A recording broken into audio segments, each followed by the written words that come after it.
ఎందుకో అవతల మంచి లోపాల గురించి మాట్లాడమంటే పొలోమంటూ వచ్చేస్తారు కొందరు. వాళ్ళ బరువు నువ్వేమన్నా మోస్తున్నావా లవ్ గురించి మాట్లాడడానికి?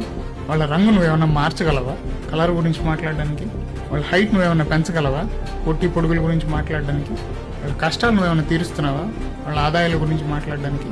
వాళ్ళ పుట్టుక నువ్వేమన్నా మార్చగలవా కులాలు గోత్రాల గురించి మాట్లాడడానికి?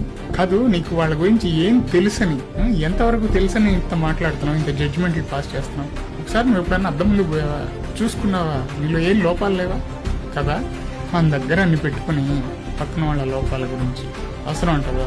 మాటలు ఏముందిలే, నలుగురు మధ్యలో ఉన్నప్పుడు 100 మాట్లాడతాం, కానీ ఆ 100 మాటలతో ఒక్కరిని కూడా బాధ పెట్టకుండా మాట్లాడడమే సంస్కారం. అది ఉంటే నీతో ఎప్పుడు నలుగురు ఉంటారు, అది లేకపోతే నీతో ఎవరు మిగలరు. ఒకవేళ ఎవరన్నా ఉన్నా కూడా అది వాళ్ళకి నీతో అవసరం ఉన్నంత వరకే. ఇలాంటివి లావు పొట్టి పొడుగు సన్నం కులం గోత్రం whatever so and so ఎక్కిరిచ్చేవాళ్ళు అంటారు చూసారా,